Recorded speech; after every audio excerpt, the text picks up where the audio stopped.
suis en charge du volet santé des populations démunies du programme régional de santé, voilà, pour resituer un petit peu les choses.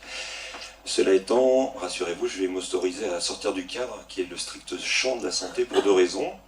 La première, c'est que certains d'entre vous me connaissent avec une autre casquette que celui de l'ARS. J'ai un parcours associatif jusqu'à 2014, notamment dans la microfinance, l'accès au droit et l'intégration.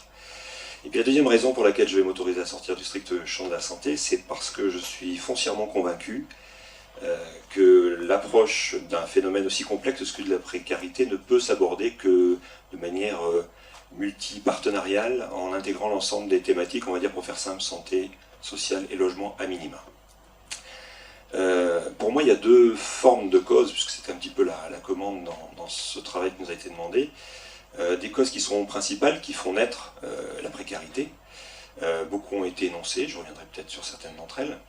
Et puis il y a une deuxième famille de causes sur lesquelles on a beaucoup plus de prise, que j'appellerais les causes systémiques, pour reprendre un terme cher à celui qui a introduit le débat. On est sur quelque chose qui est systémique au sens où le système produit lui-même des choses qui empêchent et qui gênent les publics qui sont en situation de précarité. C'est-à-dire qu'au lieu de les aider, il a tendance à compliquer leur accès au droit, à la santé, etc. Il a tendance à enfoncer plutôt qu'à aider. Et je pense que là-dessus, on a vraiment une réelle prise, une réelle responsabilité en tant qu'institutionnel, politique et autres. Sur les premières familles de causes, je le disais, je ne vais pas passer rapidement sur les questions sociales qui ont été évoquées.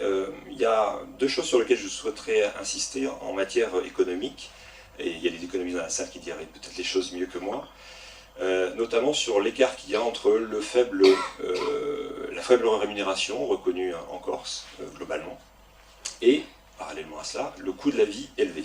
Et là, il faut absolument, et c'est au sens politique du terme qu'il faut agir, retravailler sur la question de marché captif, effectivement, moindre concurrence, donc du coup, des prix qui ont tendance à rester peut-être plus élevés.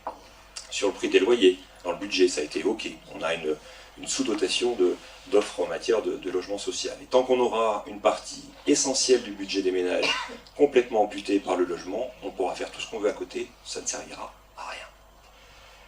L'autre élément essentiel sur la question du coût de la vie, c'est les mécanismes qui sont imaginés pour contrer ce coût de la vie. Je parle notamment de la question du coût des transports et notamment de la continuité territoriale. On voit bien que les mécanismes à l'œuvre ne sont pas suffisants pour contrer cela.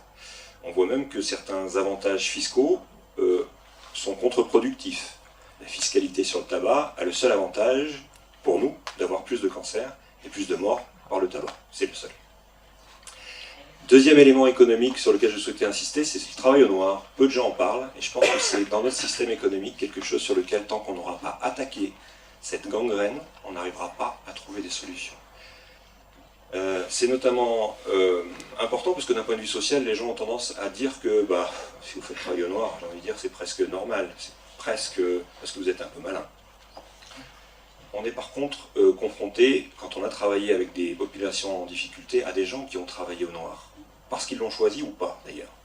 Et notamment, quand la maladie arrive, et là du coup je refais la casquette santé, les gens qui travaillent au noir se rendent compte de la difficulté d'avoir un système quand on n'a pas cotisé, quand on n'a pas un système de couverture et une mutuelle.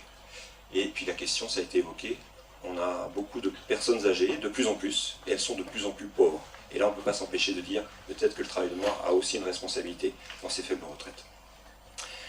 Je vais directement sur les causes systémiques pour essayer de balayer quelque chose, et puis on reviendra peut-être sur les échanges, ce sera peut-être plus évident. Sur les causes systémiques, rapidement pour dire que l'inadéquation d'un certain nombre de règles et de systèmes, elle est uniquement, en grande partie liée, parce que ceux qui imaginent les systèmes ne vivent pas ces réalités. Ça a été dit par le docteur Bernin, tant qu'on n'associera pas davantage les publics, et ceux qui connaissent bien les publics, en l'occurrence, je pense au secteur associatif, on sera toujours à côté de la plaque. La question des conséquences, ça a été évoqué. Le non-recours est une véritable maladie. Aujourd'hui, les moyens qui sont développés par différentes administrations sont beaucoup plus sur le contrôle que sur la lutte contre le non-recours. Mettons les ressources humaines et les compétences pour lutter contre le non-recours et le renoncement au droit aux soins, et peut-être un peu moins sur le contrôle qui existe, certes, mais qui est beaucoup moins important que le non-recours. La question de l'approche par compétence, ça pour moi c'est la deuxième gangrène.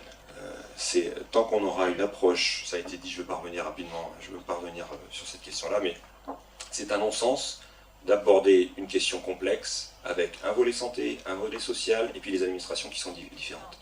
Et on a une chance extraordinaire en Corse, c'est que, on est la plus petite région, on peut peut-être arriver à faire des choses un petit peu différemment.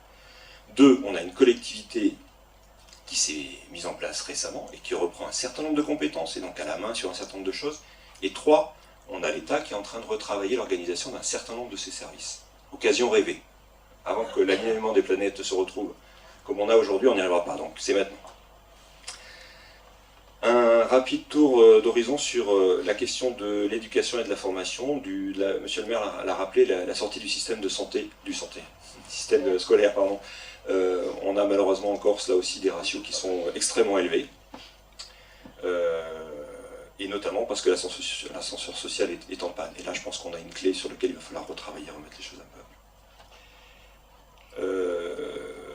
La question d'inadéquation, et je terminerai là-dessus, elle est aussi dans les difficultés que l'on a dans la mise en œuvre des dispositifs que l'on invente et qu'on met en place. Et notamment sur la diminution des accueils physiques et décentralisés, qui sont, alors certes, en termes de traitement de masse, entre guillemets, quelque chose de nécessaire. On passe souvent d'ailleurs par le numérique ou par les plateformes téléphoniques. Et les plateformes téléphoniques et le numérique, c'est la plaie des gens qui sont déjà à la marge. Je rappelle qu'on a 7 à 8% d'illettrisme en France, en moyenne, et que la plupart des gens, un simple serveur téléphonique va faire qu'ils n'accèdent pas à un droit. Voilà, je ne voulais pas trop insister sur ces questions-là, je pense qu'il y aura un certain nombre de questions qui reviendront. Un dernier mot peut-être, juste pour dire que on a quelques divergences avec le docteur Pernin, avec qui on travaille souvent, mais je pense qu'on connaît beaucoup de ces causes de la précarité et de la pauvreté aujourd'hui. On a fait un travail, on a fait des analyses qui nous ont permis d'ailleurs de dénoncer un certain nombre de remèdes qui sont dans différents documents programmatiques. Maintenant, ce qu'il faut simplement, c'est qu'on se dise comment est-ce qu'on fait pour mettre en œuvre les choses qu'on propose parfois depuis plusieurs années, voire plusieurs décennies. Et je pense que l'enjeu, il est probablement là-dessus. Merci. Merci beaucoup.